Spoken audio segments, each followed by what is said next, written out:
In the dusty heart of Wyoming, a horse called Black Ember had broken bones, ruined cowboys, and left legends in his wake. No rope, no rider, no man could tame him. But when a young woman stepped into the ring, the unthinkable happened. The beast lowered his head. What followed wasn't just about a horse.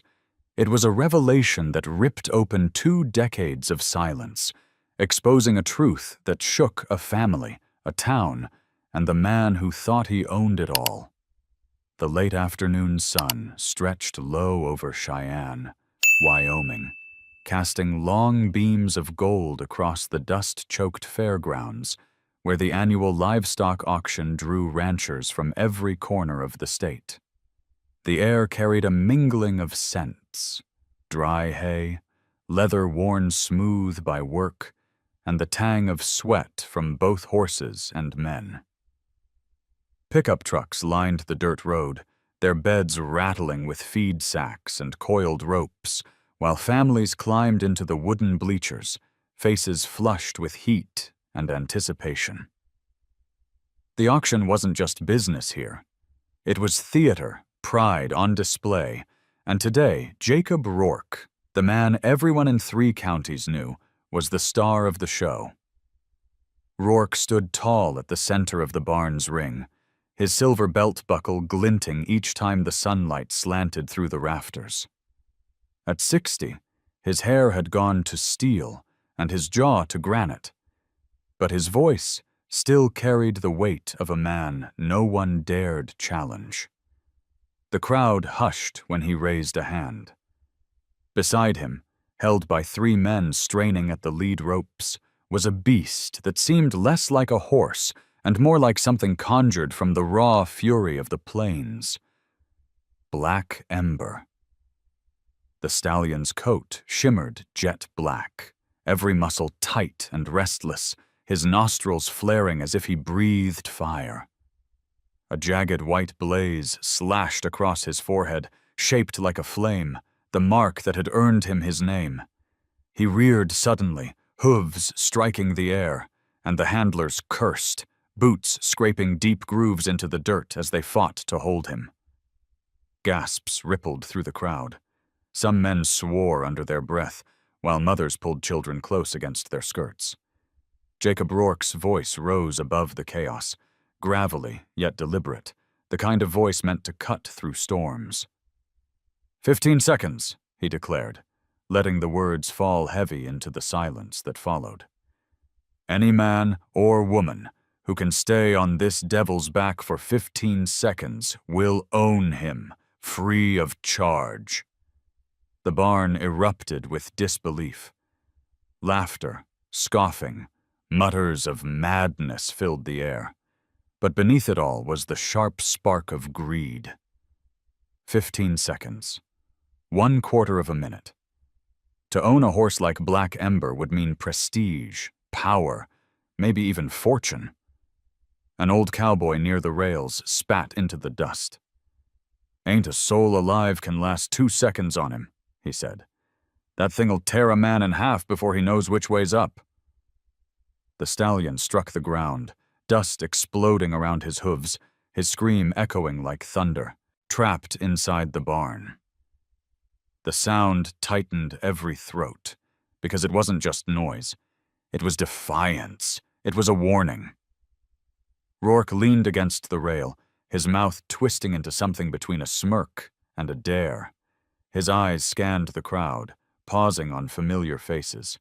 Ranchers who'd lost stock to wild mustangs, rodeo riders with bones healed wrong, young men burning for a chance to prove themselves. He saw the hunger there, the whisper that maybe they could be the one to do the impossible. Sheriff Howard, standing at the back with his hat low against the sun, shook his head slowly. He'd seen Rourke's games before, but this was more than a game. This was cruelty wrapped in spectacle. Black Ember wasn't some bronc raised for rodeo. He was wild blood, unbroken, captured from the high ridges and dragged into a world he refused to bow to. The sheriff's stomach twisted as the crowd's excitement built. "Come on then," Rourke barked. "Where's the cowboy with the guts? 15 seconds for a legend." For a long, stretched moment, no one moved. The only sound was Ember's labored breathing and the nervous shuffling of boots on dirt. Dust hung in the sunbeams like smoke, swirling in the thick silence. And then, as though fate had grown tired of waiting, a figure stepped from the shadows near the side entrance of the barn. A woman. She wore jeans scuffed pale at the knees, a button-down shirt faded from too many washes, and a crimson scarf knotted firm at her throat. Her boots tapped steady against the boards as she walked forward, the crowd parting around her as if pulled by an invisible current. No one knew her name, but her presence drew every eye. She stopped at the edge of the ring, her gaze fixed not on Rourke, nor on the crowd, but on Black Ember. The stallion's ears flicked back, his chest heaving, muscles rippling like coiled lightning. For the first time all afternoon, he stilled. The murmurs rose in disbelief. A girl? A stranger? Sheriff Howard's brows pinched as recognition stirred in his chest, but the memory was too faint, too buried. Rourke's smirk faltered just a fraction, his jaw tightening as he studied her. The woman placed a hand on the rail, her fingers curled tight around the weathered wood.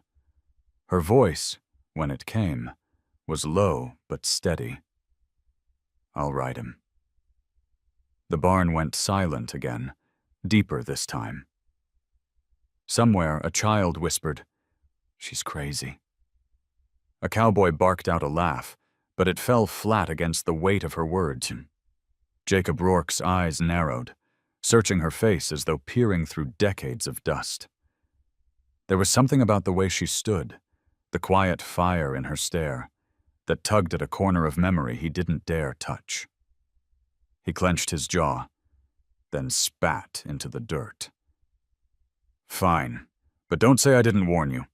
He's not a horse girl. He's a storm wrapped in hide." The woman didn't flinch. She didn't even look at him. Her eyes stayed on Black Ember, and in the quiet, her lips curved into something not quite a smile, not quite a frown. A memory flickered in her chest.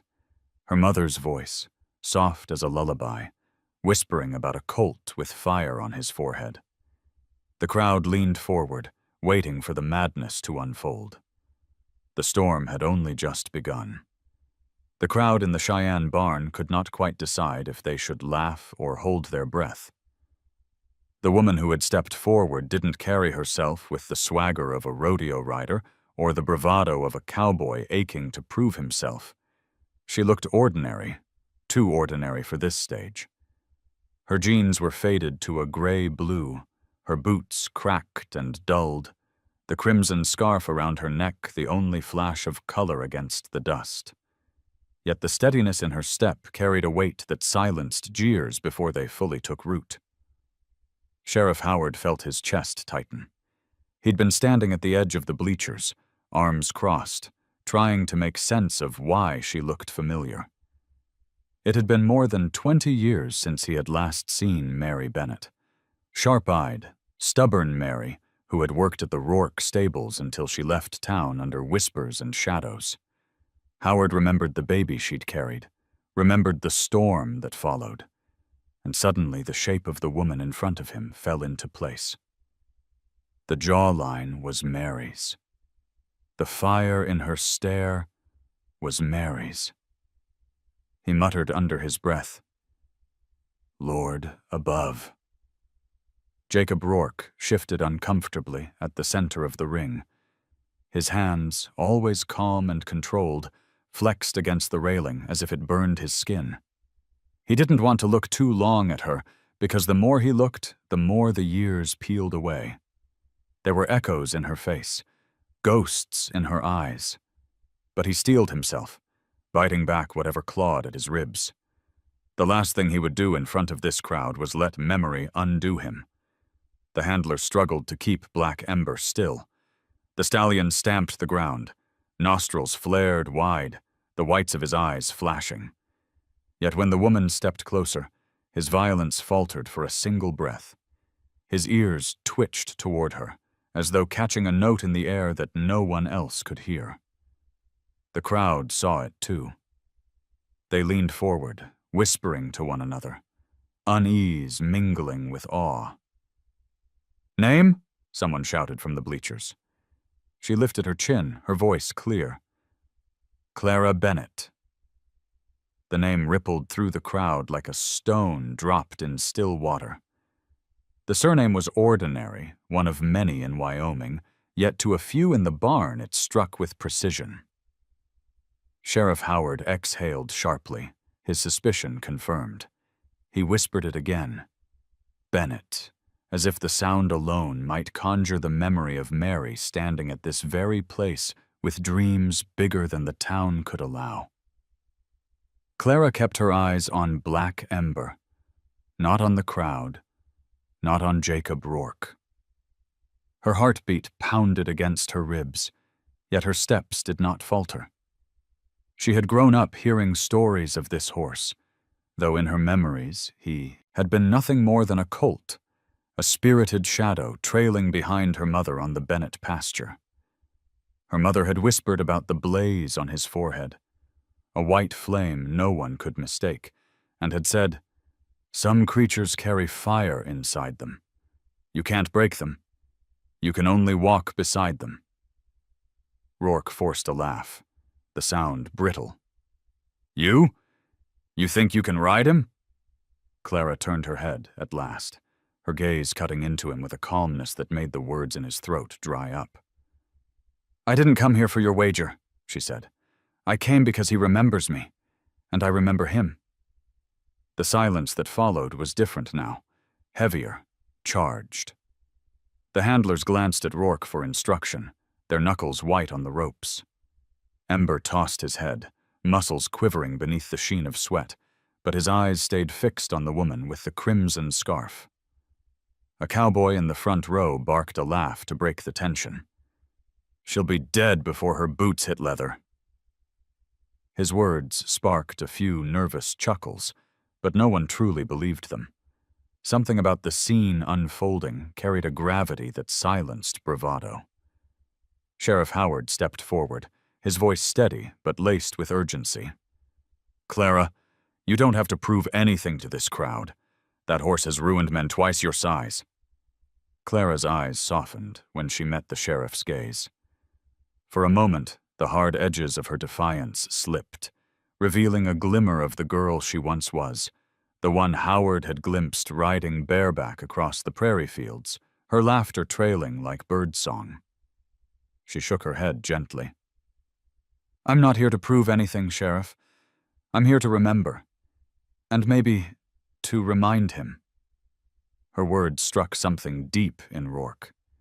He clenched his fists tighter, fighting the ache that surged in his chest. He remembered Mary whispering similar words once, long ago, when she had stroked the neck of a trembling colt with the same quiet fire. He had turned his back then, walked away from promises he hadn't been brave enough to keep. Seeing Clara now was like seeing the past step into flesh again, a reckoning he had not asked for but could no longer deny. The handlers, unsure of what else to do, let the rope slacken just enough for Ember to paw at the ground. Dust spiraled upward, the light catching each grain like sparks from a fire. Clara took a single step closer. Ember's ears pinned back, but he did not lunge. He snorted, head jerking, then froze when Clara lifted her hand, palm open. The crowd inhaled as one. Even the children who had been restless moments before sat still, their eyes wide. Ember's breathing thundered in the hush, but then something shifted. Small, almost imperceptible. His muscles eased, if only slightly. His head tilted, as though the storm inside him paused to listen. Clara's throat tightened. She whispered, low enough that no one else could hear. "It's me. I'm still here," the stallion blinked, a slow, heavy movement, and stepped forward half a stride. The handlers gasped, bracing for violence, but none came. Clara kept her hand steady, her body calm. When Ember's muzzle brushed her fingertips, a collective cry rose from the crowd. Shock, disbelief, awe. Jacob Rourke gripped the railing so tightly the veins in his forearms bulged. His face hardened, but his eyes betrayed him, glistening with something he refused to name. Clara let her hand rest against the stallion's neck. His skin twitched beneath her touch, rippling like the memory of wind across tall grass. She felt his heartbeat thrumming, wild but alive. Not rage, but recognition. Tears stung the back of her eyes, though she refused to let them fall. The crowd erupted into murmurs again, voices overlapping in disbelief. "Impossible! How's she doing that? No one's ever—" The words filled the barn like restless birds, but Clara didn't hear them. All she heard was the pounding rhythm of Ember's heart beneath her palm, the echo of her mother's voice reminding her that some creatures carried fire inside them, and if you were brave enough, you could walk beside it. And in that moment, Clara knew. The reckoning she had sought wasn't just with the horse, and it wasn't just with herself. It was with the man gripping the rail across from her, the man who refused to meet her eyes even as his past stood in front of him, alive and undeniable. The barn still hummed with disbelief, voices layering like restless bees, but Clara no longer heard them. Her hand remained on Black Ember's neck, her palm rising and falling with his heavy breaths, and with every second she felt herself sink deeper into a memory that was more her mother's than her own. The heat of the stallion's body pressed against her fingers carried her back through years she could hardly recall. Fragments of lullabies sung over prairie winds, the scent of sweat and leather from long days in the stables, the soft hum of her mother's voice whispering truths that Clara had only half understood as a child. The crowd had begun to shift in mood. Where once there had been jeers and disbelief, now there was an uneasiness, even fear.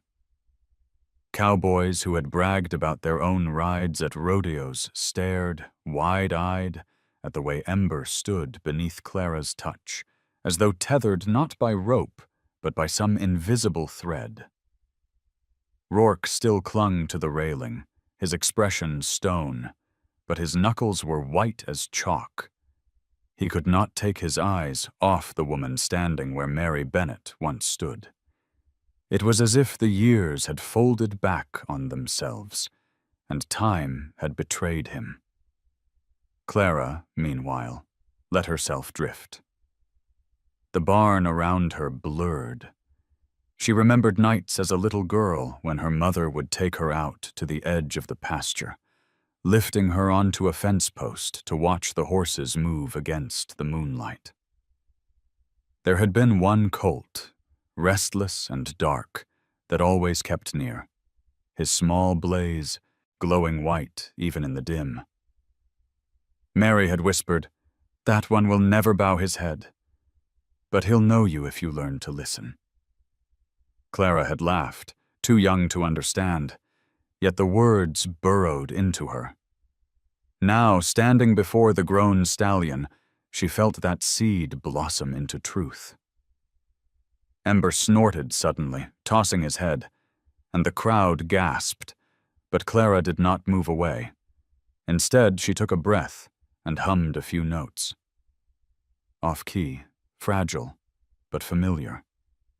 It was the same tune Mary used to hum while braiding Clara's hair, the same tune she had sung to the restless colt to calm him in the stable shadows. Ember's ears flicked forward, and his body stilled again, as though he, too, remembered. Sheriff Howard saw the change and shook his head slowly in wonder. "Damn," he muttered under his breath. He had seen men use ropes, spurs, and brute force, but never this. Never a whisper of a song that could quiet a storm. He glanced at Rourke and caught the shadow that crossed the man's face. Regret, guilt, recognition. It was all there, if only for a flicker. Clara let her hand slide from Ember's neck to his shoulder, her fingers tracing the line of muscle, feeling the shiver ripple under her touch. She whispered again, words soft as smoke. "You're not alone. I'm here." To the crowd, it looked like madness, a woman speaking to a beast, but to Clara it was a bridge, built from memory and blood, between her mother's past and her own present. The silence thickened until it pressed like a weight on everyone's chest. Then a voice broke it. "She's fooling herself," a cowboy called from the bleachers, his voice sharp with fear disguised as bravado. "That horse don't remember nothing. Give him a second and he'll tear her apart." But his words rang hollow. Even as he spoke, Ember lowered his head slightly, his breath huffing against Clara's sleeve, warm and steady. For the first time since he had been dragged into the auction ring, the stallion looked less like fury and more like fire banked, waiting to be guided. The crowd fell quiet again, and even the skeptic lowered his gaze. Clara's eyes burned. She thought of Mary, her mother's hands worn from work, her back bent from carrying more than her share of burdens, her laughter rare but radiant. Mary had left Fair Creek with her child, and never spoken Rourke's name again, yet she had carried the weight of him in her silence. Clara had grown up with questions that never found answers, with nights lying awake wondering why her mother's eyes clouded whenever certain songs drifted in on the radio. And always, in the back of her mind, the image of a colt with a flame on his forehead. Now the answer stood before her, alive and breathing, his hide gleaming under the barn lights, his presence undeniable. She felt anger swell in her chest, not at the horse, but at the man across the ring. Jacob Rourke, who had turned his back on Mary Bennett, who had let pride crush, love, who now stood silent, as if silence could erase history. Her voice carried clear, trembling with restrained fury. "You think this is about a wager? About pride? This horse isn't your spectacle, Jacob. He's a memory. My mother's memory, and mine." The words hit Rourke like a strike. The murmurs rose in the barn, questions darting from one to another. Some recognized the name Bennett, recalled the whispers from decades earlier, the scandal that had never been spoken aloud, but never quite died. Sheriff Howard looked down, his jaw clenched. He had suspected, but hearing Clara speak it aloud carved the truth into the air. Ember tossed his head again, but not in rage. His eyes softened, ears twitching at Clara's voice, as if he understood that this was not just her battle. It was his as well. The moment stretched. The crowd waited for Rourke to answer, but the man said nothing. His silence was heavier than any denial. His shoulders sagged slightly, his age showing in the lines of his face, the wear of years he had spent trying to bury what could not be buried. Clara stroked Ember's neck, her own voice breaking just slightly as she whispered, "She told me you would remember." The horse pressed closer, his muzzle brushing against her chest like a child seeking comfort. A shudder passed through Clara, and tears she had fought for years finally slid free. The barn was utterly still. The only sound was the slow rhythm of the stallion's breathing, syncing with the beating of Clara's heart. For the first time in her life, she felt the flame her mother had spoken of.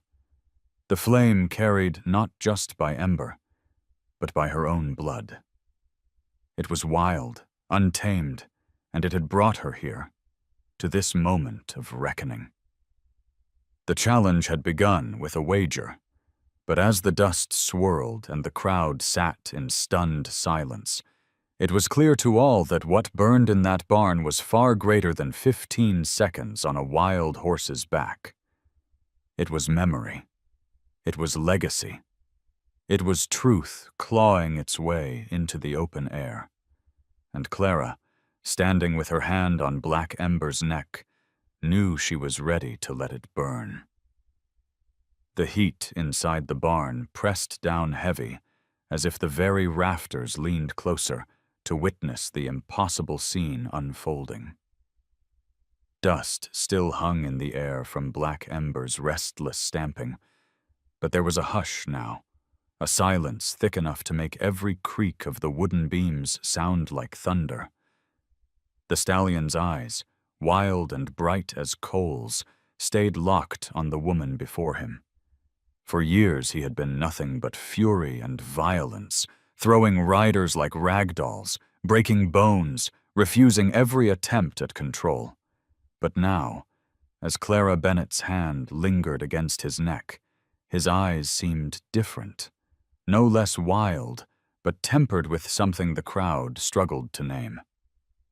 Clara drew a slow breath, feeling the warmth of the horse's hide beneath her palm.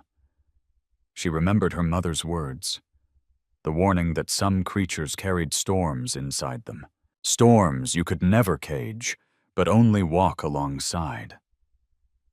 The blaze on Ember's forehead glowed white beneath the barn lights, and she thought of the nights long ago when Mary had pointed to that same mark on a colt and whispered that it was a sign, a flame born in the dark.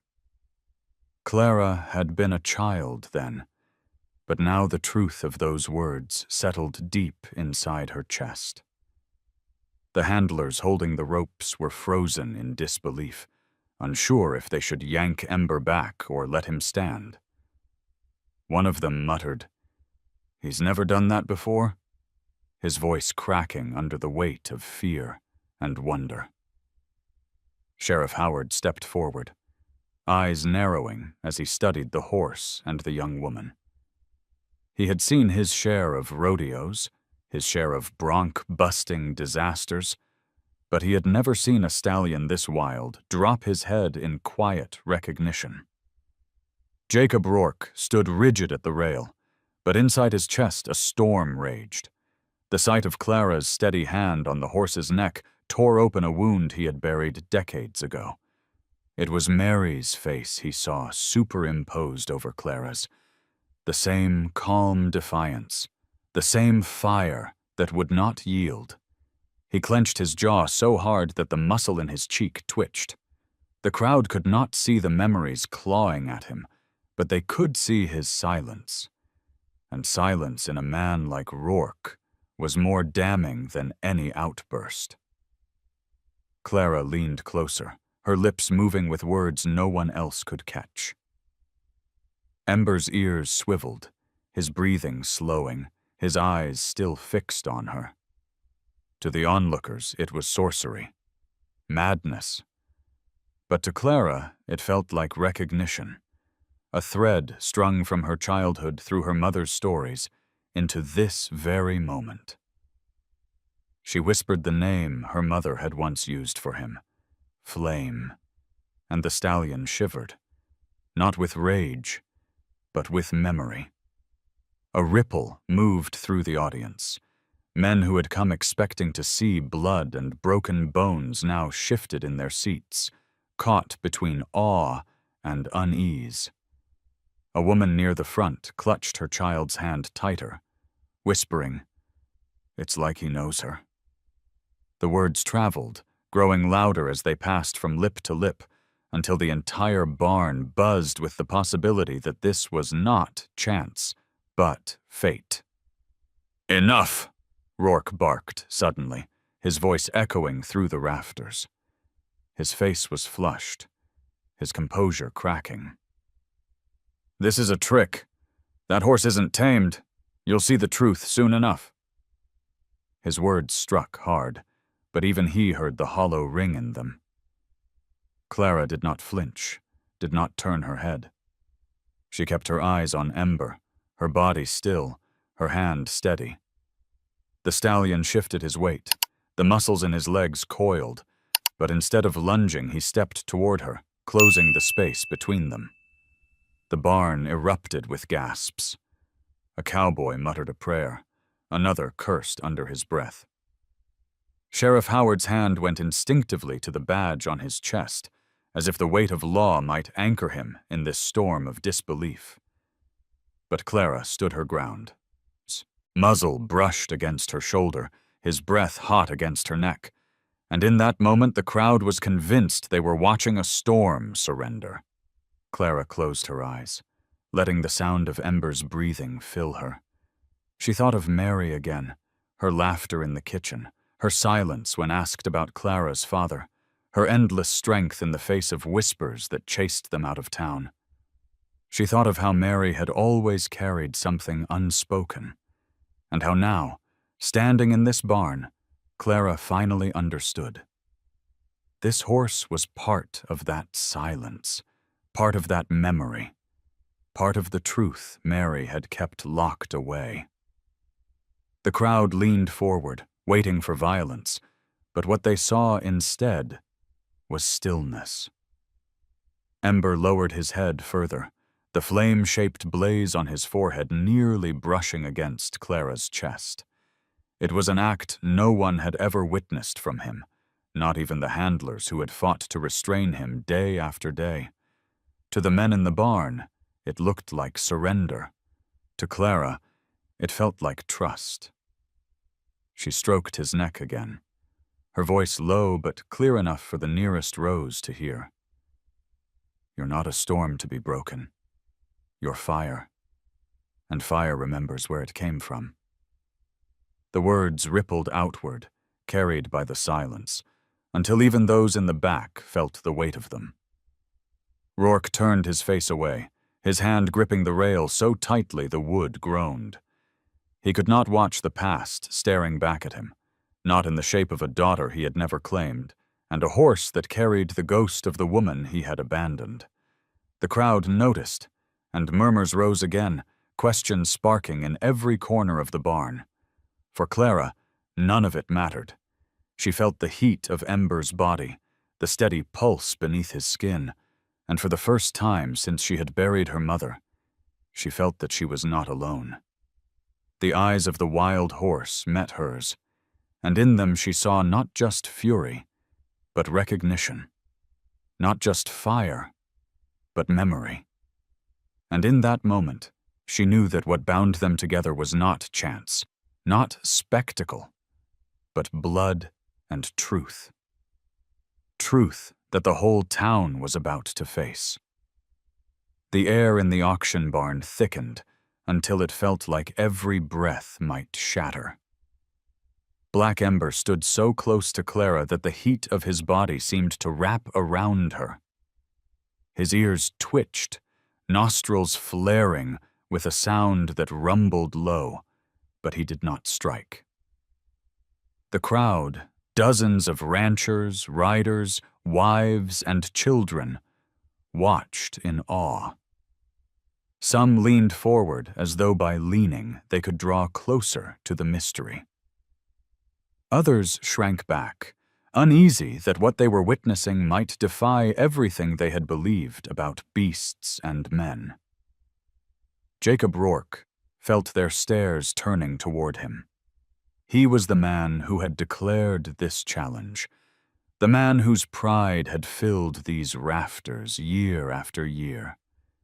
He had spent decades commanding crowds with a snap of his voice and the glint of his silver buckle.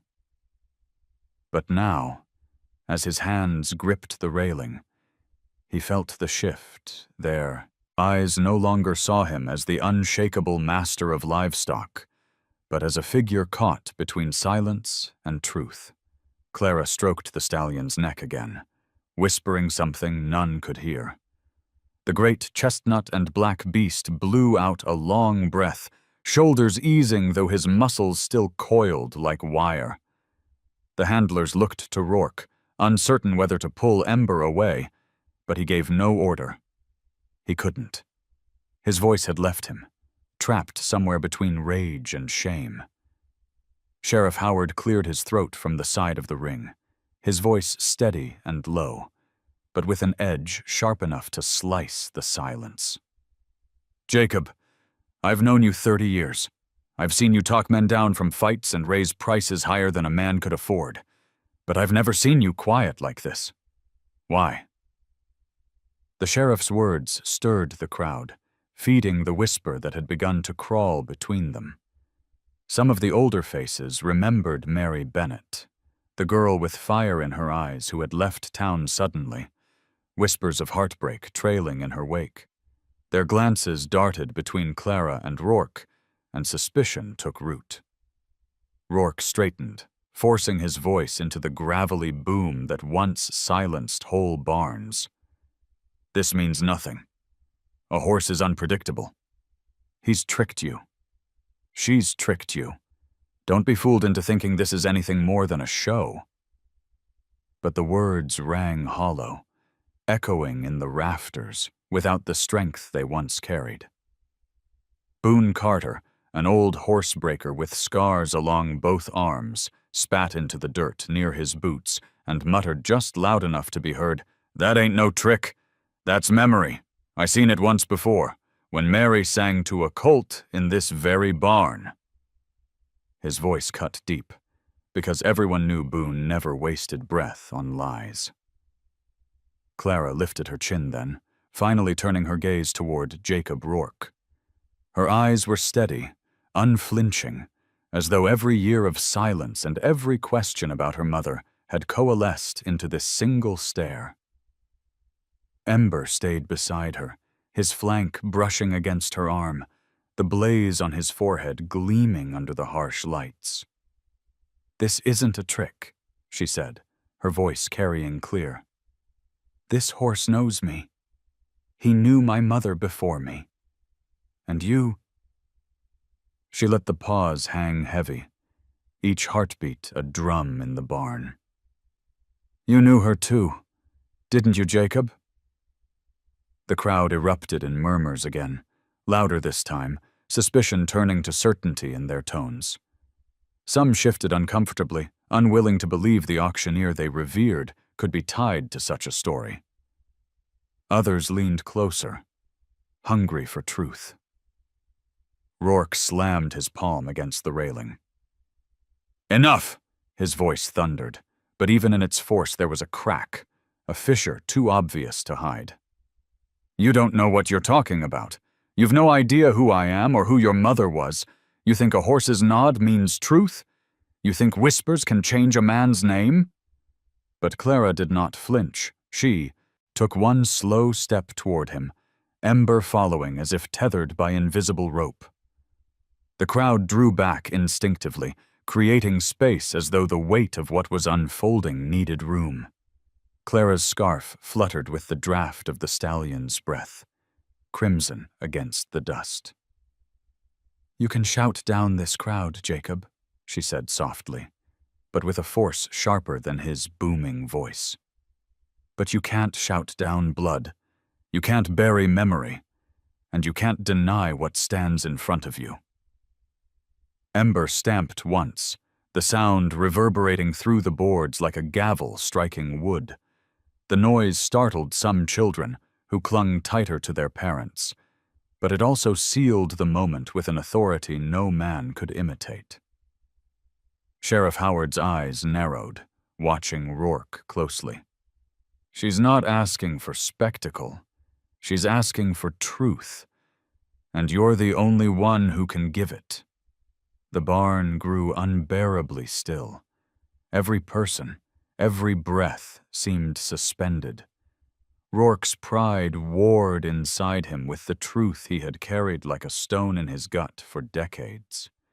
To admit it would unravel him before them all, strip him of the iron mask he had worn. But to deny it now, with the fire of Mary's eyes staring at him from the face of this daughter, felt impossible. His lips parted, but no words came. Sweat glistened along his brow. He turned his face away, staring at the dust on the floorboards as if the answer lay there. The silence stretched so long that the murmurs began again, but now tinged with certainty. The silence was itself the confession. Clara reached up and laid her hand flat against Ember's blaze. The stallion lowered his head further, pressing into her touch, and she whispered just loud enough for all to hear, "You can't deny me. Not anymore." And in that moment, the weight of Jacob Rourke's pride cracked like dry timber. The crowd saw it, felt it. What had begun as a test of horsemanship had turned into a trial of truth, and the verdict was already written in the dust beneath their boots.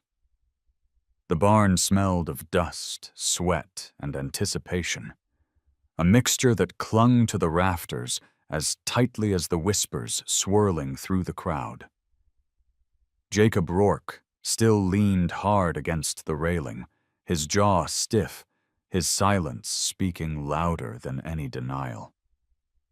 The murmurs of the spectators rose and fell like waves breaking against the shore, accusations, awe, and disbelief mixing together into a storm of voices.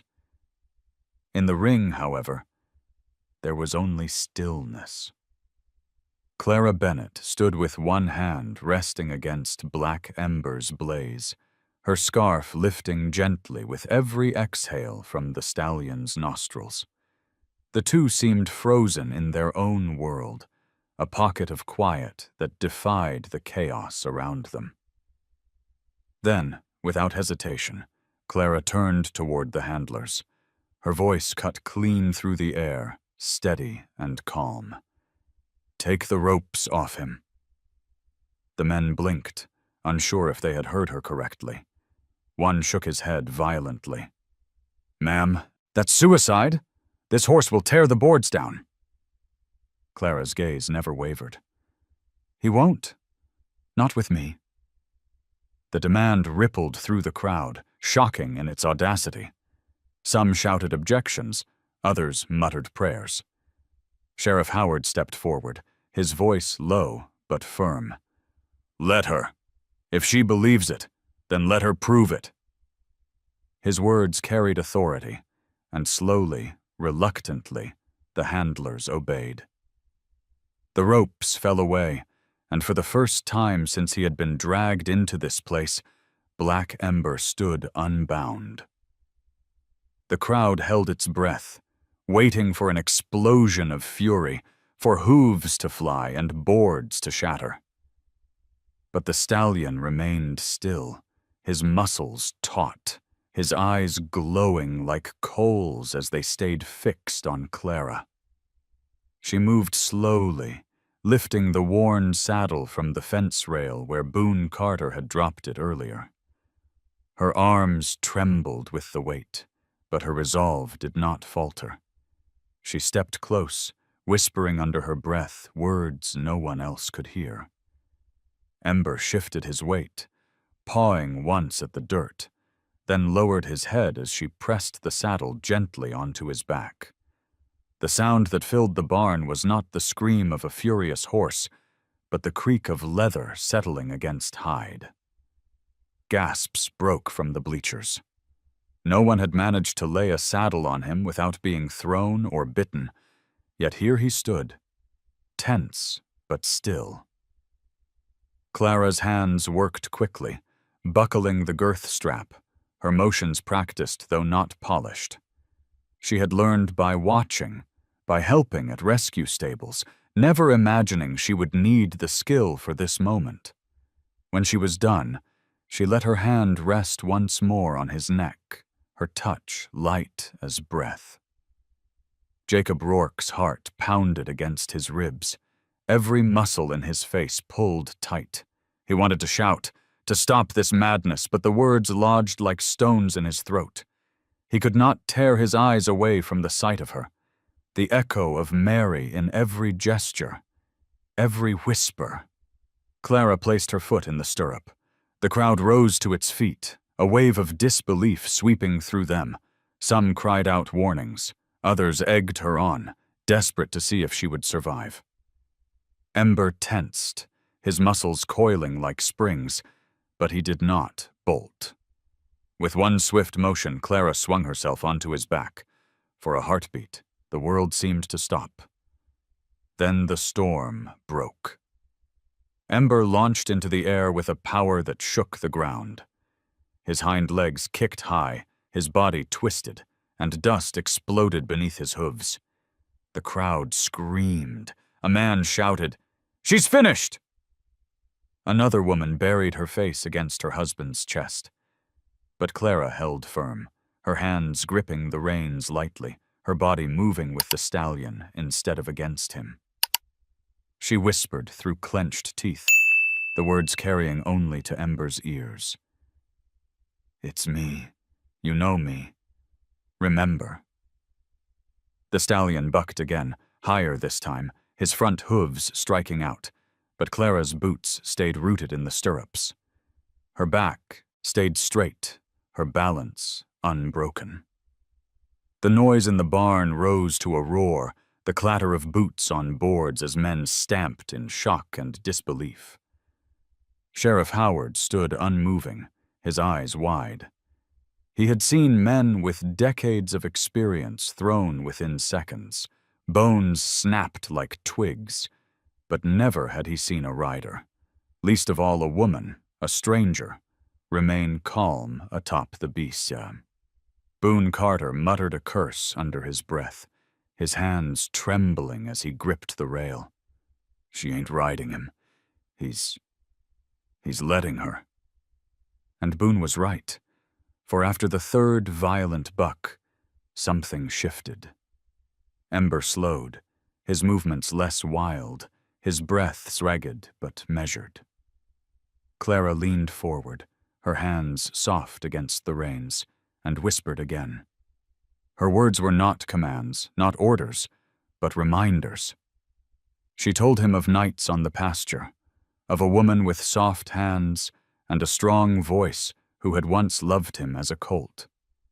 She told him he was not alone. The crowd fell silent as Ember stopped fighting.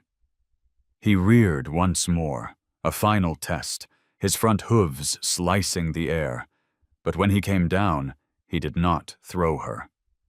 Instead, he trotted forward, his stride long and controlled, as though he had remembered who he was and who she was to him. Clara sat tall, her scarf trailing behind her, the crimson fabric catching the light like a flame. Children peered over the railings, their eyes wide with wonder. Men who had once mocked her now stood slack-jawed, hats clutched in their hands. Women whispered prayers of thanks, their eyes shining with tear. The barn had turned from a theater of cruelty into a sanctuary of awe. Jacob Rourke closed his eyes, just for a moment, because he could not bear the weight of what he was seeing. It was Mary, all over again. The way she had once soothed a frightened colt, the way she had looked at Jacob with fire and faith, the way he had walked away from both. His chest ached with the memory, with the knowledge that his pride had cost him everything. Clara guided Ember in a circle, her voice still low, her hand brushing his neck in rhythm with his stride. The stallion's ears flicked back toward her, his head lowering in something close to peace. She whispered one final word, the name her mother had once given him. Flame. And the wild horse, the storm in hide and muscle, obeyed. The barn erupted with noise, not laughter, not mockery, but stunned applause and shouts of disbelief. Men slapped their hats against their thighs, women clutched their children tighter, and the legend of Black Ember shifted in a single breath. He was no longer untamable. He had chosen. Clara slowed him to a walk, guiding him gently back to where Jacob Rourke still stood frozen at the rail. She looked down at him, her face unreadable, but her eyes blazing with something he could not escape. Pride, pain, recognition. All of it tangled together. "You see," she said quietly, her voice carrying in the hush that followed. "He remembers. And so do you." Rourke's mouth opened, but no words came. For the first time in decades, Jacob Rourke, the man whose pride filled every barn he entered, was stripped bare. The truth stood before him. In the daughter he had abandoned and the horse that would never forget, and there was nowhere left to hide. The barn smelled of trampled dust and leather oil, the kind of scent that clung to memory like an old wound. Black Ember stood steady beneath Clara, his massive chest rising and falling, every breath loud enough to echo against the rafters. The crowd had not sat back down. They were frozen, caught in that fragile space between disbelief and awe. Men who had laughed at her minutes earlier now held their hats pressed against their chests. Mothers clutched children tighter, not out of fear anymore, but because they sensed something larger than a contest had taken hold of this place. Clara's hands trembled against the reins, not from fear of the stallion beneath her, but from the weight of every eye staring at her and every memory clawing its way up from her chest. She felt her mother's presence, as if Mary stood in the sawdust beside her, whispering strength into her bones. Ember flicked an ear back, waiting for her voice. When she spoke, her words were not meant for the horse alone. "You all think this is about a challenge, about pride," she said, her voice carrying steady over the hush. "But this isn't about a wager. This is about blood." The words slammed into the silence like a hammer. The crowd shifted uneasily. A murmur rippled through the bleachers, suspicion sparking in whispers that passed from one mouth to another. Sheriff Howard stiffened, his hand twitching toward the brim of his hat. He had known it was coming, had seen the truth building in Clara's eyes, but still the bluntness of her declaration rattled him. Jacob Rourke's head jerked up, as if the air had been punched from his lungs. His jaw flexed, the vein at his temple pulsing, but no words came. He had lived decades commanding rooms like this one, his voice booming until men bowed and women hushed. Yet in this moment, with Clara's eyes searing into his tongue betrayed him. Clara swung her leg over and slid from Ember's back. The stallion shifted, his hooves scraping against the boards, but he did not bolt. He stood beside her like a sentinel, his shadow long against the barn floor. Clara took a step toward Rourke, her boots crunching softly in the dirt. Her scarf trailed down her back, catching in the light like a flame refusing to die. "You knew my mother," she said. "You knew Mary Bennett. You knew her better than anyone, and when she needed you, you turned away." The crowd gasped as the name broke into the open. Some of the older ranchers exchanged looks, their memories scraping back through years of gossip they had long buried. A few women covered their mouths. Boone Carter muttered a curse under his breath, though no one could tell if it was for Clara's boldness or for Rourke's shame. Rourke shook his head slowly, his hands tightening around the railing until the wood creaked. "You don't know what you're saying," he rasped. "You don't know the truth." "I know enough," Clara replied, her voice steady though her chest burned with every word. "I know that she left this town carrying me, carrying your silence, carrying the weight of a man who had sworn to love her and then vanished when the promise cost too much." Her words cut sharper than any blade. The barn went still again. Every sound, the shifting of saddles, the restless coughs, even the shuffling of boots, ceased as if the walls themselves strained to listen. Ember nickered low, his muzzle brushing her shoulder as if to steady her. Rourke's face flushed red, then paled to gray. He wanted to roar, to deny, to drown out her voice with the booming authority that had served him for decades.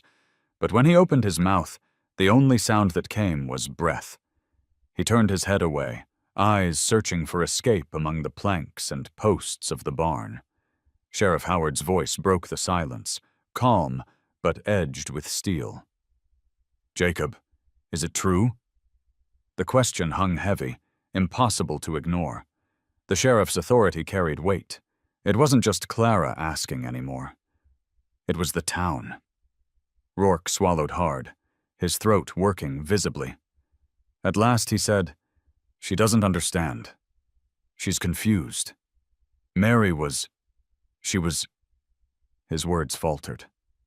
He looked back at Clara, and for the first time allowed himself to see it fully. The fire in her stare, the tilt of her jaw, the echo of Mary's courage alive in her flesh. His voice dropped to a whisper. "God help me. She was everything." Gasps rippled through the crowd.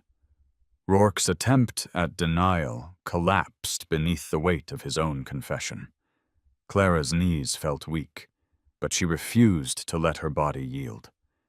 She stood straight, her voice rising for the first time. "You left her.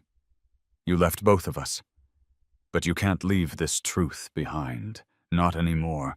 Not when the horse you thought was untamable remembers me better than you do." Ember stamped his hoof, the sound like a drumbeat sealing her words. Dust leapt into the air, dancing in the shafts of sunlight cutting through the rafters.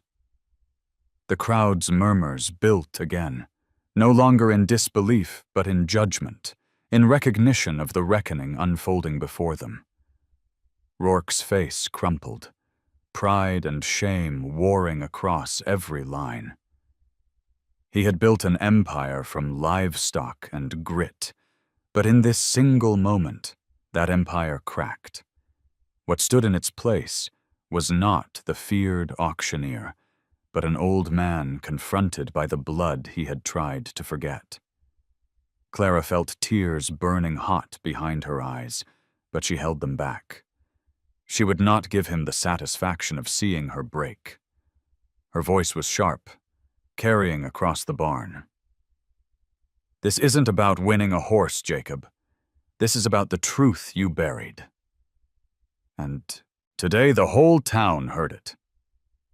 The barn erupted, not in laughter, not in applause, but in the restless roar of voices grappling with revelation. Some shouted that she was right, others muttered excuses for Rourke, but no one could look away. The reckoning had begun, and there would be no turning back. And through it all, Black Ember stood by Clara's side, his head lowered, his ears angled toward her, as though the fire in his blood had always known the fire in hers. The barn had become a crucible, heat and silence pressing down until the walls seemed to sweat. Outside, the Wyoming sun burned low across the horizon, throwing sharp beams of amber through the slats in the wood. But inside, all light seemed to fall on Clara and the man she confronted.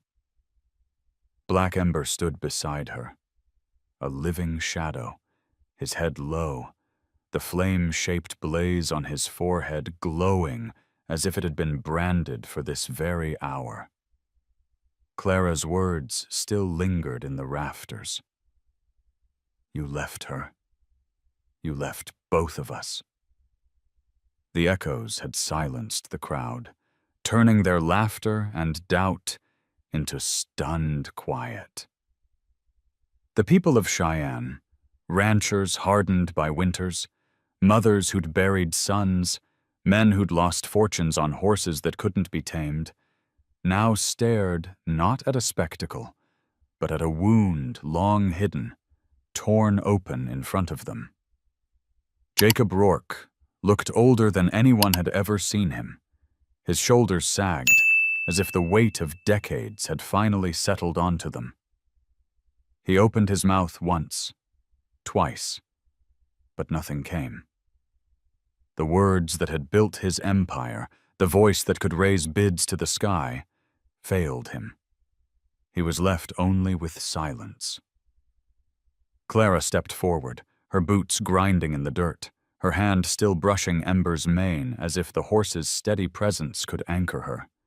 She felt her pulse hammering in her throat, but her voice was calm, sharp, undeniable. "You wanted a show, Jacob. Well, here it is. Not the horse breaking, not the cheers you expected. This is your truth breaking open." Gasps rippled through the bleachers. Some of the older ranchers exchanged glances, men who remembered Mary Bennett's laughter, the way her eyes had once lit the barns of Fair Creek. Women whispered, clutching children who stared wide-eyed at the drama unfolding. The younger faces, those who only knew Rourke as the auctioneer whose word was law, looked at him now with doubt. And doubt was more dangerous than open rebellion. Boone Carter leaned against a post, his weathered face twisted. He spoke in a low growl that carried nonetheless. "I saw her, Jacob. Saw Mary singing to a colt in this very ring, same blaze on its head as that one standing there now. Don't you dare say you don't remember." Rourke flinched as though struck. His hands gripped the rail until his knuckles turned white. His voice came at last, raw and ragged, stripped of its usual command. "I remember." The admission dropped heavy into the air, pulling a collective breath from the crowd. He looked up at Clara, and the years melted away. "I remember her better than anything else I ever had, and that's why I left." The barn stirred with confusion, voices rising and falling like storm winds. Clara's brow furrowed, her anger flaring hot. "You left because you loved her?" she demanded. "You left because she meant too much? That's your excuse for a lifetime of silence?" Rourke's jaw clenched, his voice breaking under the pressure of the truth he had never spoken aloud. "I left because I was a coward, because I thought giving her my name would ruin her, because I thought the world I'd built, the greed, the pride, the enemies I'd made, would swallow her whole. And I told myself walking away was mercy." His eyes, red-rimmed, darted toward Ember. "But every damn day since I knew it was nothing but fear." A low cry slipped from somewhere in the crowd, maybe from one of the women who had known Mary, maybe from someone who recognized the bitter taste of regret. Sheriff Howard stepped forward, his boots striking the boards with deliberate weight. His voice was solemn, grave as judgment. "Jacob, what you did wasn't mercy. It was abandonment. And no excuse will scrub it clean." The sheriff's words hit like the swing of a gavel. Rourke's chest heaved. His face, weathered and proud, crumpled in a way no one in that town had ever seen. He lowered his hat, not in greeting, but in shame, his gray hair catching the last light. Clara's throat tightened. She wanted to scream, to curse him for the years of silence, the years her mother had bent her back to the bone, raising a child alone, the years she had gone without answers. But standing there, with Ember pressing his muzzle softly against her arm, what came out was quieter, but sharper than rage. "You don't get to call yourself my father now. You don't get to undo the nights she cried, or the days she carried me while the town whispered. You lost that right." Her words sliced through him, and Jacob staggered back a step as though his body had taken the blow. His lips trembled, but no argument came. Pride had no place here. It had been stripped bare. left bleeding on the barn floor. The people of Cheyenne shifted uneasily. Some shook their heads, unwilling to let go of the man they had admired. Others nodded grimly, justice written across their faces.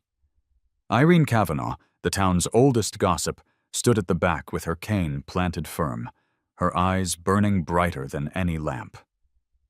"She's right," Irene said loudly, her voice carrying. "We all knew Mary deserved better, and we stayed silent, just like him." The words rippled outward, spreading guilt among the crowd. Whispers of agreement rose, and for the first time the judgment was not just on Jacob Rourke, but on the whole town that had turned its back on Mary Bennett. Clara looked at them all, her chest heaving, tears burning at the corners of her eyes, though she fought them. She carried this truth alone. "I won't. Not anymore." Ember lifted his head. Ears pricked, his breath loud in the still barn. He stamped a hoof against the dirt, a sharp sound that made everyone flinch. To Clara, it felt like punctuation, the mark of finality on what had been buried too long. Jacob Rourke raised his head at last, his eyes hollow. He looked at Clara, then at the horse beside her, and for the first time in his long, proud life, he whispered words no one thought they would hear from him. "I was wrong." And with that, the wound that had been hidden for 20 years was torn open fully, raw and bleeding before the eyes of the town. The barn was silent once more, but it was not the silence of spectacle. It was the silence of reckoning, heavy and unavoidable, a silence that would not fade when the dust settled. The barn had fallen into a silence so deep it seemed the beams above might creak under its weight. No one moved, no one even dared cough. The dust floating in the golden shafts of light looked suspended in air, caught in the stillness that followed Jacob Rourke's whisper. "I was wrong." It was a phrase the people of Cheyenne had never imagined hearing from the man whose pride had built walls thicker than stone.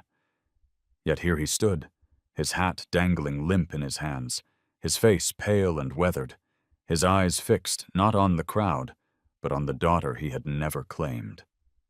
Clara didn't move either. Ember's shoulder pressed warm against her side, grounding her as her knees threatened to give way. She had dreamed of this moment in countless variations, angry confrontations, tearful revelations, bitter denials.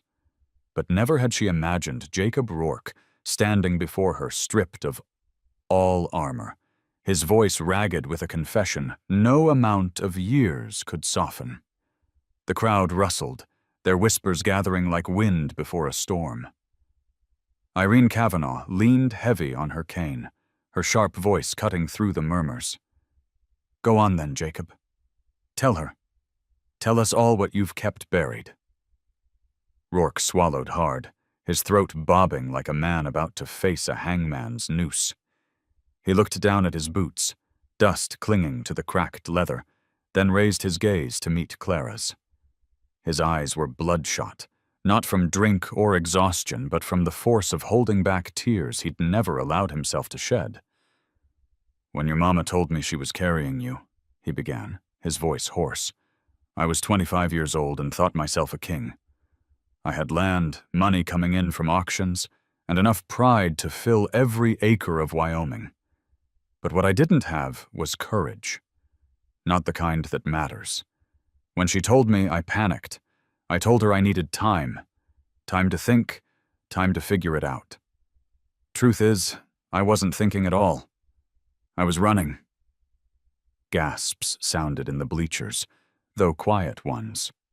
A few men shook their heads. Some women pressed hands to their mouths.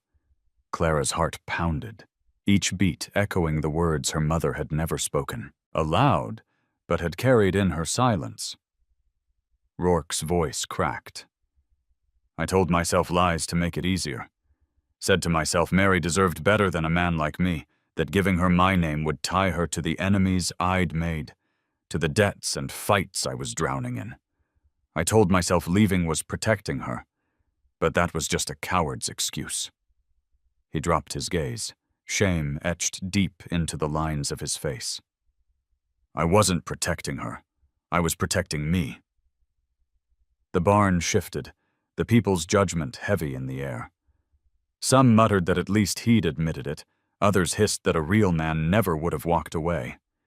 Sheriff Howard's eyes narrowed, his arms crossed tight across his chest, but even he stayed silent, letting Rourke's confession spill into the dirt.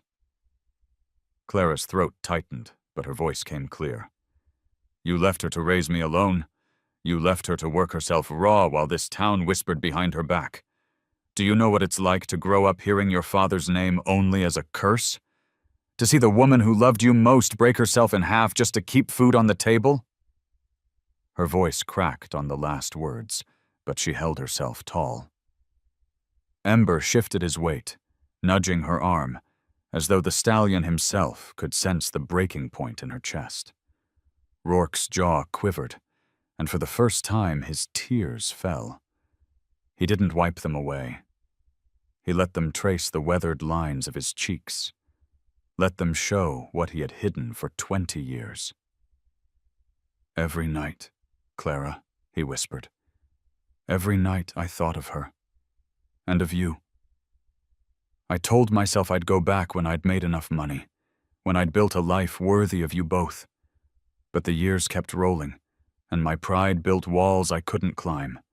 And by the time I heard she was gone, he faltered, pressing a fist against his mouth as his voice broke. By the time I heard, it was too late. The crowd was utterly still. Even the restless children seemed hushed by the gravity of his words.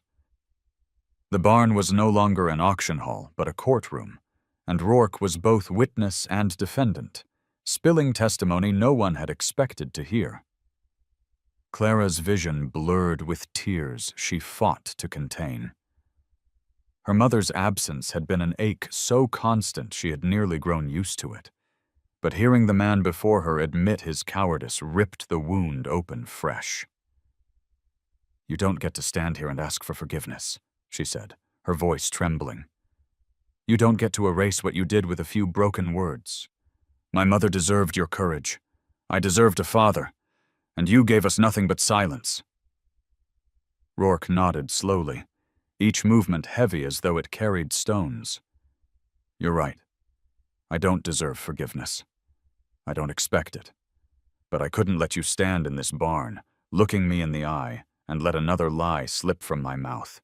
You deserve the truth, even if it's 20 years too late.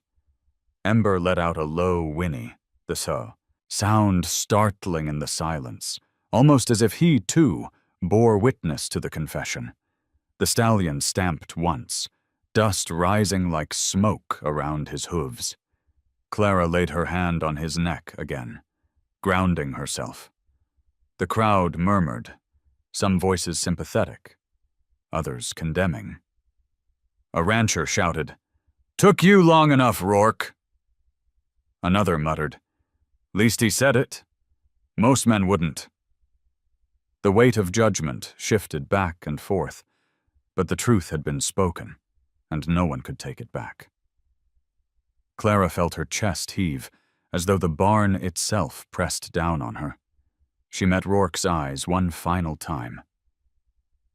"You can't undo the past," she said softly. "And you can't call yourself my father just because you finally found your tongue. You chose pride over us once. That choice doesn't vanish."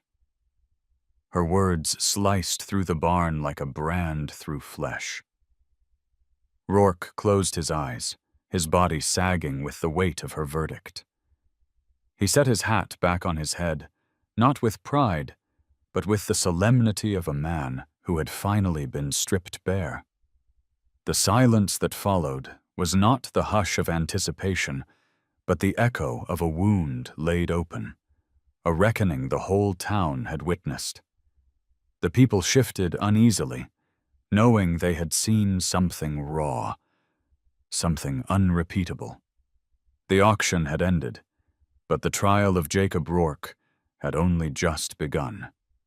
The night had fallen heavy over Cheyenne by the time Clara led Black Ember out of the barn. The moon hung low, pale against the dark sweep of sky, and the air was sharp with the cool bite of early spring. The crowd had dispersed slowly, in clusters of whispers and sideways glances, their faces unsettled by what they had witnessed. They had not come for a confession, or for the unraveling of their proudest auctioneer. They had come for spectacle, and left carrying the weight of a reckoning they would not forget. Clara's boots scuffed the gravel as she walked, Ember trailing behind her on a loose lead. The stallion's head was low, his ears flicking toward every sound, but his body moved with her as if tethered not by rope, but by something deeper. She felt drained, her chest hollowed out from all the words she had spoken, yet the horse's steady presence at her side was a kind of anchor. The scarf at her throat clung damp against her skin with sweat, the crimson fabric darkened in patches, but she hardly noticed. The barn door creaked again, and Sheriff Howard stepped into the lamplight. His shoulders looked heavier than they had hours earlier, as though he, too, bore the burden of what had unfolded. He cleared his throat, his voice rough with exhaustion. "Clara!" She turned, her jaw still tight, her eyes rimmed red but defiant. "If you came to tell me I went too far, save your breath." Howard shook his head slowly, the lines on his face etched deep. "No. I came to tell you that you did what no one else had the courage to do. You dragged the truth into the open. And for that, Mary would be proud." The name hit her chest like a stone, knocking the breath out of her. For a moment, her composure faltered. She looked away, blinking hard, her hand tightening on Ember's lead rope. "She carried it alone for so long. I couldn't. Not anymore." The sheriff stepped closer, lowering his voice. "You should know. There'll be folks who won't thank you for it. Jacob's been a pillar in this town, even if his foundation was rotting.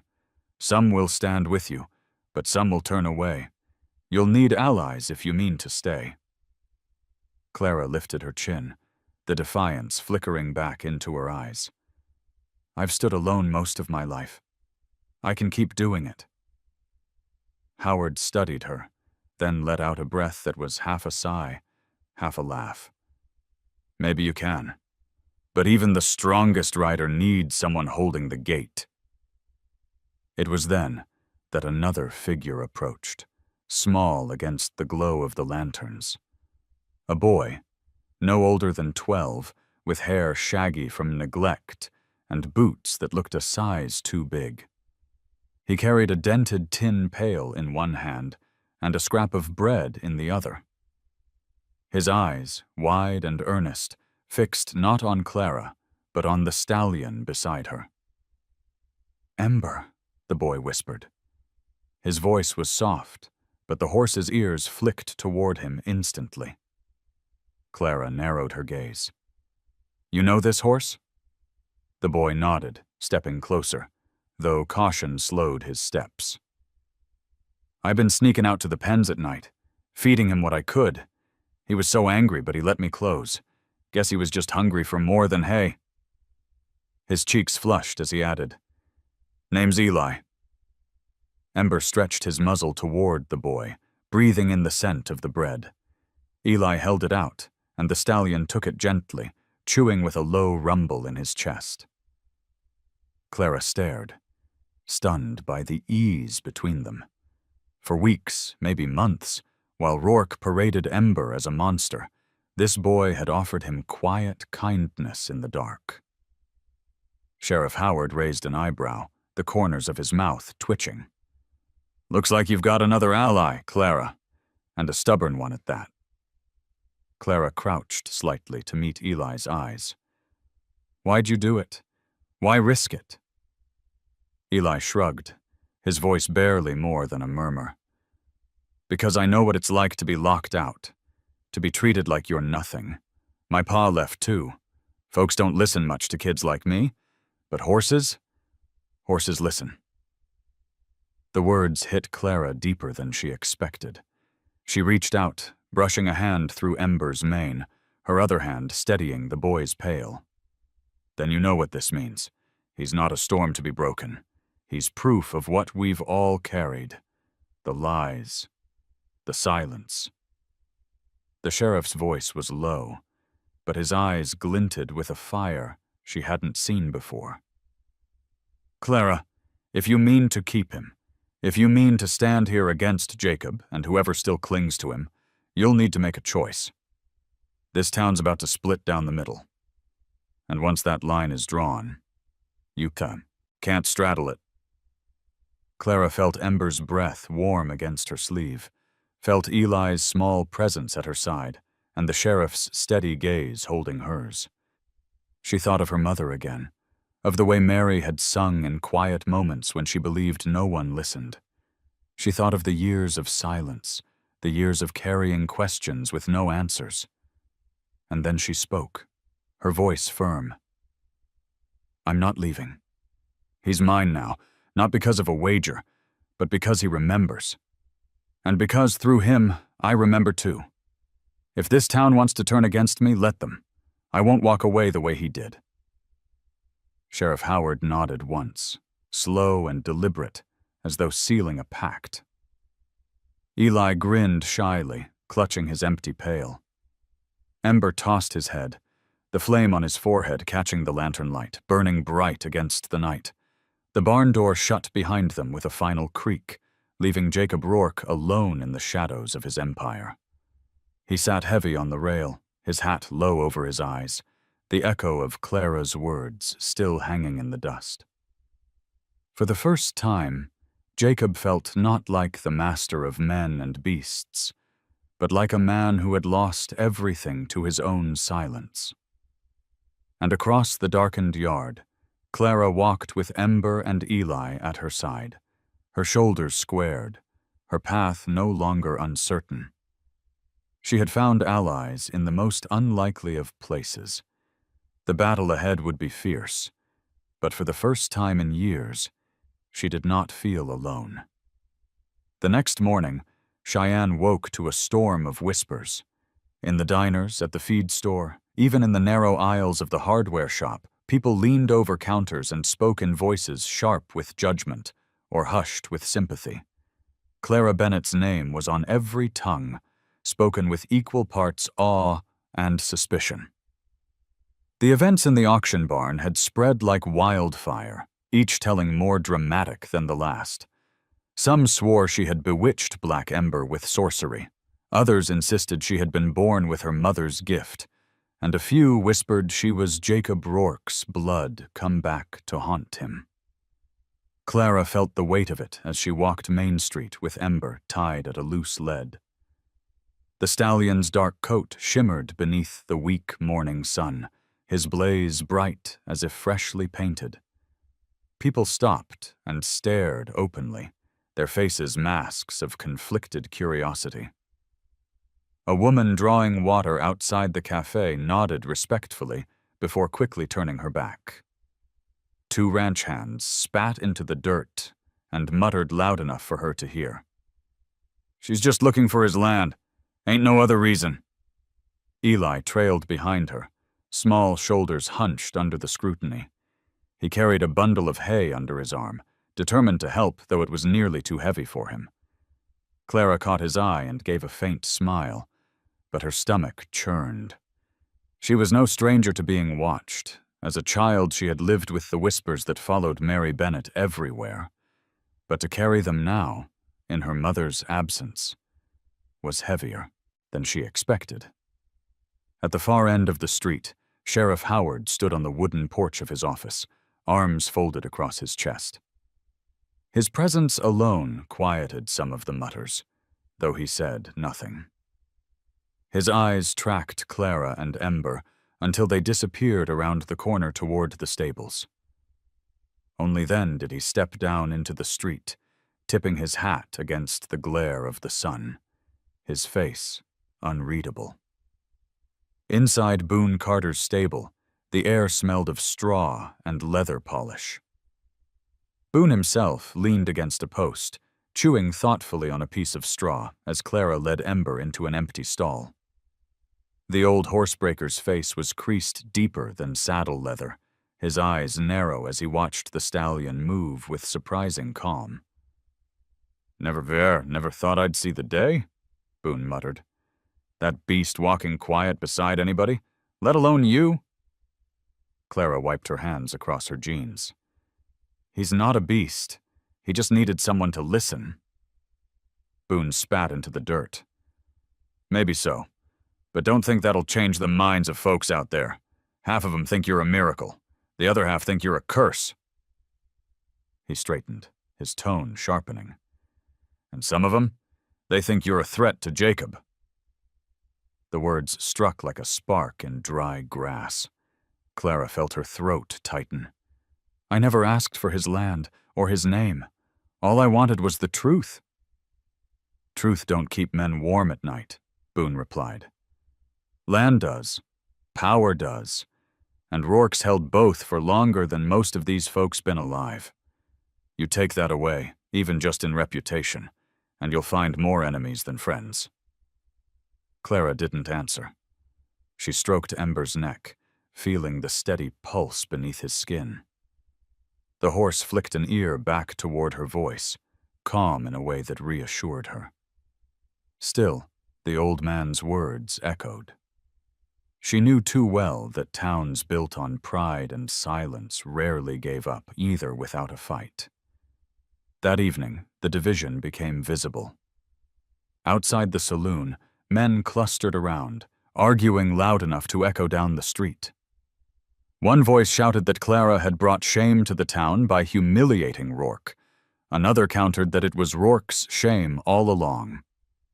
Inside the cafe, Irene Kavanaugh told anyone who would listen that Clara had done what none of them had the courage to do, her cane tapping like a judge's gavel with every word. Yet at the feed store, the whispers turned uglier, words like liar and schemer thrown around as easily as coins on a table. Eli heard them too. He tugged at Clara's sleeve that night as they bedded Ember down in the stable. "They're saying you're after money," he said, his voice small. "They're saying you tricked him." Clara knelt to meet the boy's eyes. "Eli, people say a lot of things when they're afraid. Jacob Rourke built himself up so high, they don't know what to do now that he's fallen. But I'm not here for money. I'm here because my mother deserved better than silence, and so do I." The boy nodded slowly, though worry still clouded his young face. Ember lowered his great head, snuffling at Eli's shoulder as if to reassure him. The boy laughed softly, his hand stroking the stallion's muzzle. For a moment, the heaviness lifted. But as Clara stepped out into the night air, she saw shadows gathered across the street. Men watching, their faces hard, their conversations hushed. They did not move toward her, not yet, but their stares carried the weight of judgment. The division was no longer whispers. It was becoming something sharper, something dangerous. Sheriff Howard appeared at her side, his boots crunching on gravel. His voice was quiet, but it carried a warning. "You've split this town clean down the middle, Clara. That kind of split never heals easy. You'll need to decide whether you mean to fight or to leave, because one way or another, this storm's coming." Clara looked back toward the stable where Ember shifted in the straw, his blaze glowing faintly in the lantern light. She thought of her mother's long years of silence, of the strength it had taken to carry truth alone. Her jaw set, her eyes steady. "I won't leave. Not again." Howard studied her for a long moment, then tipped his hat. "Then brace yourself, because Jacob Rourke ain't the only one with pride to protect." The sheriff walked away, his figure swallowed by the shadows. Clara stood in the street, the cold wind tugging at her scarf, the town around her buzzing with division. She felt the weight of it pressing from all sides, but Ember's soft nicker drifted from the stable behind her, a reminder that she wasn't facing it alone. Cheyenne had become a battlefield, and the war was no longer just about a horse or a family secret. It was about truth against silence, courage against pride. And the lines had already been drawn. The days that followed blurred together in a haze of wary stares and restless whispers. Clara felt the town watching her everywhere she went. Through cafe windows, from hitching posts outside the saloon, even in the quick silence that fell whenever she stepped into the feed store. She walked with her chin high, but each glance pressed against her shoulders like a physical weight. Black Ember was never far from her side, his presence both a shield and a burden, for his very existence seemed to fuel the storm dividing Cheyenne. Eli had grown bolder, trailing her openly now, running errands at the stable, even standing guard in the evenings when the shadows seemed to cluster thicker outside the barn. The boy's stubborn loyalty stirred something warm in Clara, though it also deepened her fear that the storm she had pulled down might swallow more than just her. On the third evening, as the sun slid low behind the ridges and the sky burned the color of embers, Boone Carter came to the stable. The old horsebreaker carried no rope, no saddle, only a saucine, folded paper clutched in his calloused hand.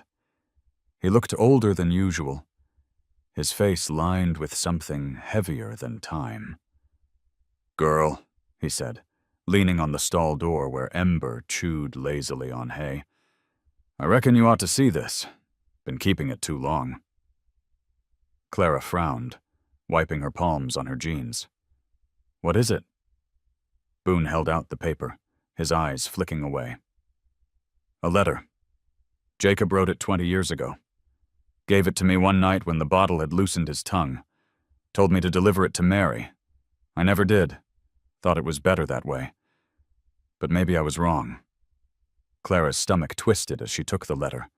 The paper was yellowed, the edges soft with wear, as though Boone had handled it more than once in hesitation. She unfolded it slowly, her hands trembling, the ink faded but still legible. "Mary," it began, "I don't know how to write this without sounding like a fool. I never was much for words, unless they meant money. But I need you to know, I love you. I love the way you walk into a barn and calm beasts that would tear through any other man's rope. I love the fire in your eyes when you tell me I'm wrong. I love the quiet way you believe in me when I don't believe in myself."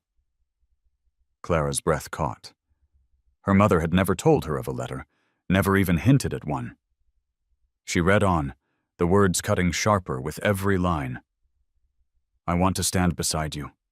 I want to give you my name. But I am afraid, Mary. Afraid of the enemies I've made, afraid of the weakness in me, afraid that I'll ruin you, that I'll ruin what you carry now inside you. Forgive me, but I am not brave enough. Not yet." The letter ended without farewell, the last line smudged as though by a hand trembling too hard to finish. Clara's vision blurred, her chest burning. She read it twice, then a third time, each reading carving deeper. Boone shifted uncomfortably, his voice gruff. "Found him crying after he wrote it. First and last time I ever saw Jacob Rourke cry. I thought maybe sparing Mary the pain of false promises was kinder. But now, seeing you, I reckon she had a right to those words, even if they were weak." Clara folded the letter carefully, her hands shaking. "She carried everything alone. All those years, and this sat in your pocket." Boone bowed his head, shame lining his face. "I was wrong. For a long time, neither spoke. Ember nickered softly, nudging Clara's shoulder, his dark eyes watching her as if he, too, sensed the weight of the paper she held. Clara stroked his muzzle absently, her mind tumbling through years of silence and unanswered questions. That night, she lay awake in the small room above the tack shop, the letter spread open on the table beside her. The lamplight flickered across the faded ink, making the words seem alive, whispering through the years. She imagined her mother reading them, imagined the mix of hope and heartbreak they might have carried. And she felt fury at Jacob for writing them but never delivering them, fury at Boone for holding them back, fury at the world for conspiring to leave her mother alone.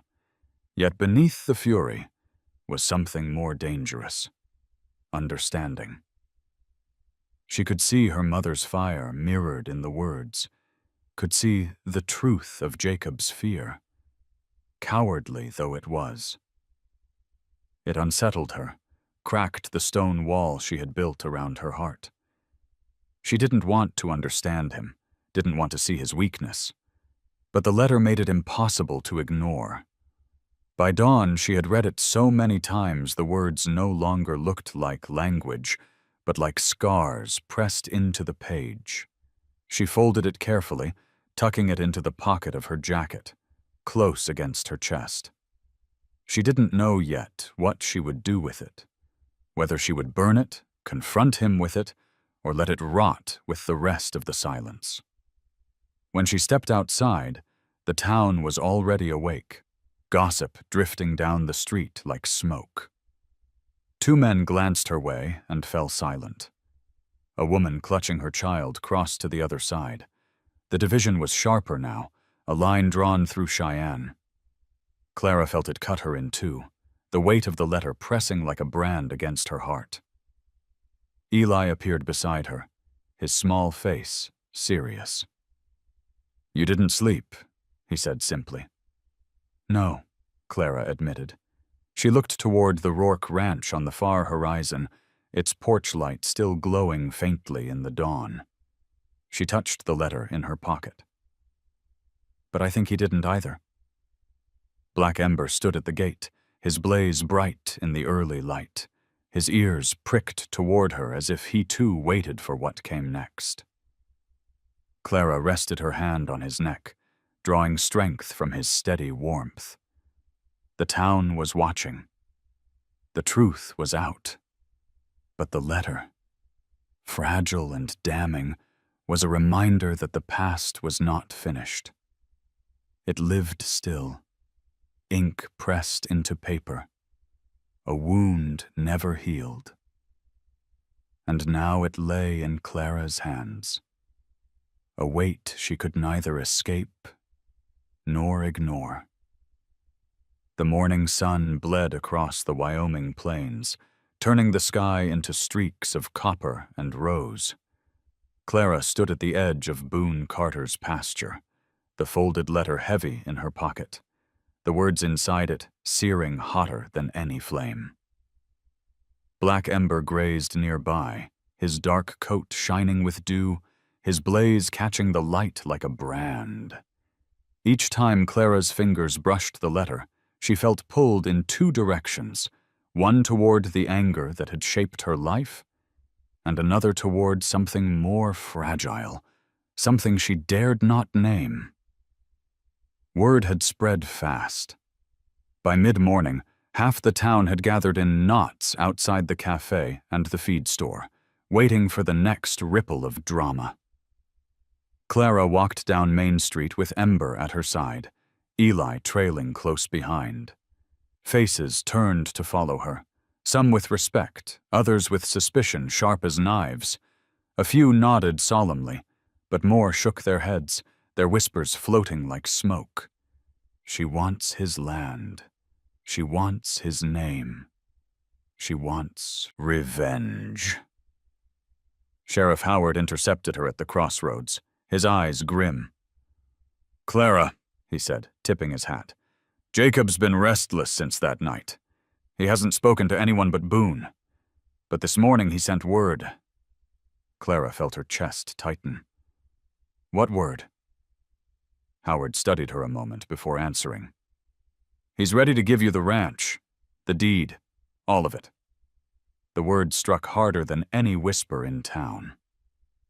The ranch was Jacob Rourke's empire, the symbol of his pride and power. To hand it over was more than an offering. It was an admission that the life he had built now belonged not to him, but to the daughter he had denied. Clara's breath caught, her fists curling at her sides. I don't want his land, she said, her voice sharp. I never asked for that. Howard's gaze softened. Maybe not, but sometimes the things we don't ask for are the very things that force us to decide who we are. That evening, Clara saddled Ember and rode alone. The stallion moved with a strength that thrummed beneath her, his hooves drumming across the prairie like a heartbeat. She rode until the town lights faded behind her, until only the wind and the whisper of grass surrounded her. The letter pressed against her chest with every stride, as though demanding an answer.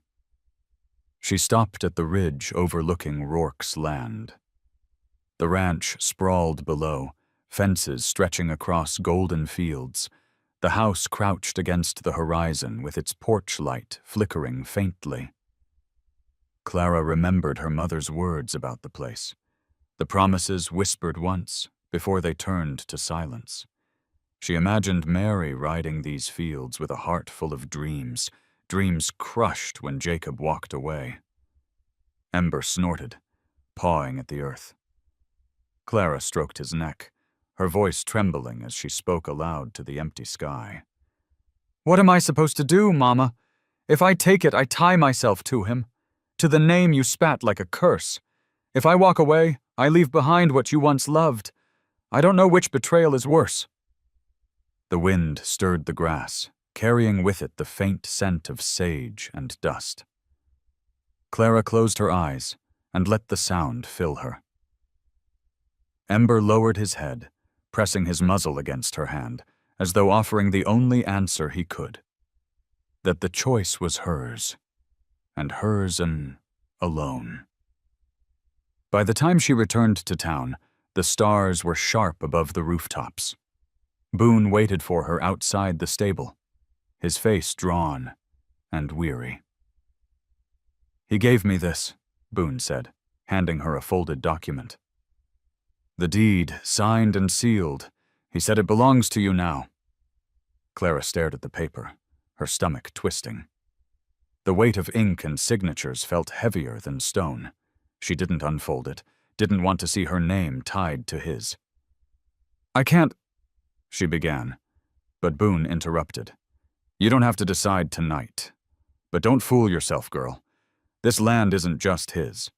Your mama gave her heart to it once. And that horse out there, he was born of these fields. If you turn your back on it, you turn your back on her too. The words struck deep. Clara's breath hitched, but she said nothing. She tucked the deed into her jacket, the paper stiff against her chest alongside the letter.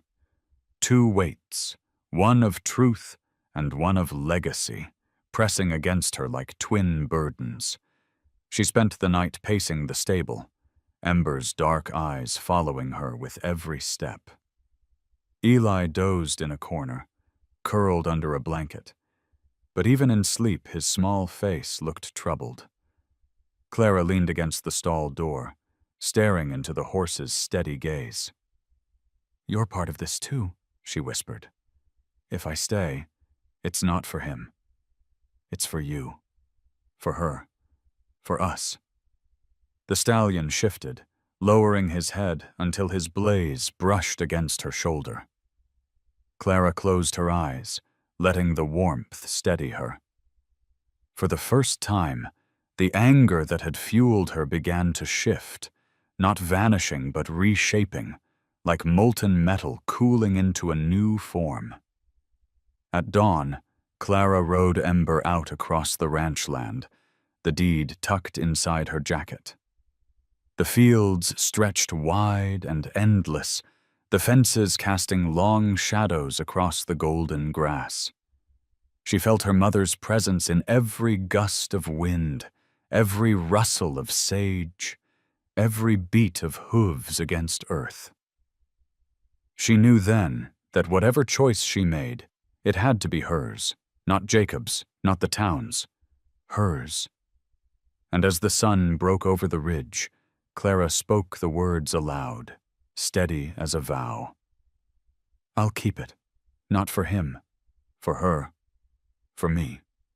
Ember tossed his head, the blaze catching the light like fire, and in that moment Clara felt the choice settle deep inside her bones. She would not walk away. Not this time. The old auction barn smelled of sawdust and sweat, as it always had. But something felt different as Clara pushed open its heavy doors. Light filtered through the gaps in the roof, streaks of morning sun cutting across the floorboards that had witnessed generations of sales, bargains, and betrayals. Now those same boards would hold something else. Her return, her declaration, and perhaps her reckoning. Black Ember followed close at her side, his hooves thudding softly on the dirt-packed ground, his head held high, ears twitching at every sound. Word had already spread. By the time Clara stepped into the center of the barn, faces filled the bleachers, men and women drawn by curiosity or loyalty, others by anger and suspicion. Some had come because they wanted to see her fail, others because they sensed something was changing and wanted to witness the first crack of the earth beneath their feet. A hush fell as she stood there, her crimson scarf wrapped tight at her throat, her back straight as steel. Jacob Rourke was already there, leaning against the same rail where he had once commanded the crowd with pride. But his presence was no longer the same. His shoulders stooped, his face drawn, his voice absent. He looked like a man hollowed out by truth. Even so, his eyes followed Clara with an intensity that refused to fade, a storm still burning behind their tired surface. Clara laid a hand on Ember's neck, steadying him, steadying herself. When she spoke, her voice was not loud, but it carried. It threaded through the rafters and reached every ear. "I didn't call you here for business. I didn't call you for show. I called you here because silence has ruled this barn too long." A ripple moved through the crowd. Some leaned forward, others shifted uncomfortably, their boots scraping the boards. Clara's gaze swept across them, catching familiar faces. Men who had bought and sold under Rourke's command. Women who had watched Mary Bennett walk away from town with her head high, but her heart broken. "My name is Clara Bennett," she said. "Some of you knew my mother. Most of you ignored her. But you will know me. Not as a stranger, not as a ghost of the past, but as the one who carries the truth you chose to bury." Black Ember tossed his head, snorting loudly, and the sound struck like a hammer blow in the silence. Clara pressed her palm to his blaze and continued. "This barn was built on more than cattle and pride. It was built on secrets, on silence, on a man's fear." Her eyes flicked toward Jacob, who flinched but did not move. "That ends now."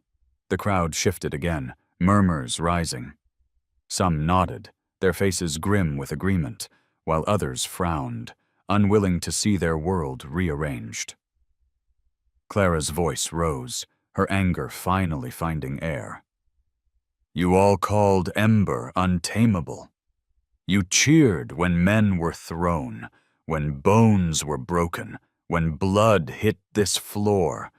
You called it sport, but he wasn't a storm to be broken. He was a memory, living proof of what you wanted to forget. You threw him away, just like you threw her away, and like me." The murmurs grew louder, some voices protesting, others urging her on.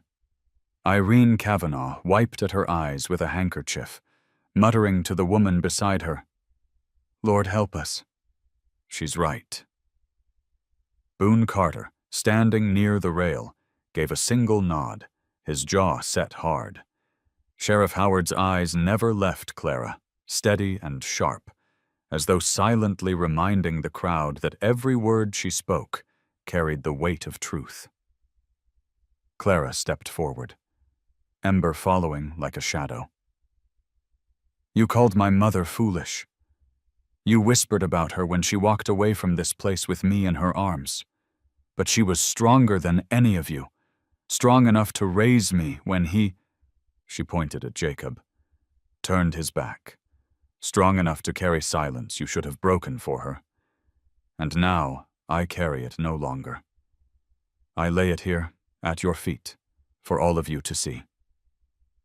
Her words crashed over them like a wave, and the barn seemed to hold its breath. Ember stamped once, his blaze flashing in the light, as if sealing her declaration. Rourke pushed himself off the rail, his movements slow, deliberate. The crowd turned to him, waiting for him to strike back, to reclaim the voice that had once dominated this room. But when he spoke, his voice was low, almost broken. "She speaks the truth. Every word, and I can't take it back." The admission cut through the barn, sharper than a knife. The crowd gasped, some shaking their heads, others murmuring prayers under their breath. Rourke looked smaller than he ever had, his hat in his hands, his pride stripped to the bone. Clara stared at him, her chest rising and falling with the weight of years. "I didn't come here for your forgiveness, Jacob, and I didn't come to claim your name. I came to stand in the place my mother once stood, and to speak what she wasn't allowed to. You don't own this barn. You don't own this land. Not anymore." The final words rang like a brand against old wood, leaving scorch marks that no silence could erase. The crowd fell into uneasy quiet, the weight of change pressing against them. Ember lowered his head against Clara's shoulder, his breath hot and steady, his presence unshaken. Clara looked across the barn one last time, at the faces marked by guilt, by resistance, by awakening. "We're still standing," she said softly but firmly, "and we're not going anywhere." She turned, leading Ember out of the ring. The crowd parted for her, their eyes following, some with tears, some with scorn, but none with indifference. For the first time, Clara felt the ground beneath her feet shift, not in fear, but in belonging. Behind her, Jacob Rourke remained by the rail, his eyes fixed on the daughter he had denied and the horse that had remembered what he tried to forget. And though he said nothing more, the look in his face was no longer pride, no longer shame, but something fragile and unfamiliar. Acceptance. The Wyoming sky opened wide with the kind of light that made the land seem endless, every ridge and valley bathed in gold. Clara stood on the porch of the ranch house that had once belonged to Jacob Rourke, the deed now folded and tucked away in her desk inside. The air smelled of sage and cut hay, of earth still damp from a night storm. Black Ember grazed near the corral, his dark coat glistening, his blaze catching the sun like a flame alive. She breathed in the scene slowly, her chest tightening with the weight of what had been lost and what had finally been claimed. The town was quieter now, though the division still lingered. Some nodded when she passed. Others turned away, unwilling to face the truth spoken in the barn. But no one ignored her anymore. The silence that had once defined Mary Bennett's life no longer held sway. Clara had broken it, even if it left the town unsettled, even if it left wounds raw and gaping. Truth rarely healed clean, but it lived, and that was enough. Jacob Rourke came often in the days that followed, though always with the caution of a man approaching a door he wasn't sure he could open. He stood at the fence lines more than he entered, leaning on the rails, his eyes fixed on the horizon as though speaking to it instead of her. One afternoon, Clara walked out to him, Ember trailing at her side. Rourke removed his hat, his voice low, softer than she had ever heard it. "I don't expect forgiveness," he said. "Hell, I don't deserve it. But if you'll let me, I'd like to mend a fence or two.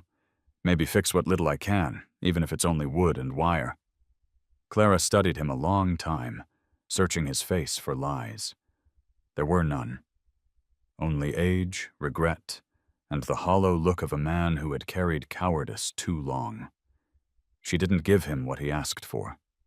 She didn't give him forgiveness. But she gave him something smaller, something that might grow. "Show up," she said simply. He nodded, as though the words were more than he had hoped for.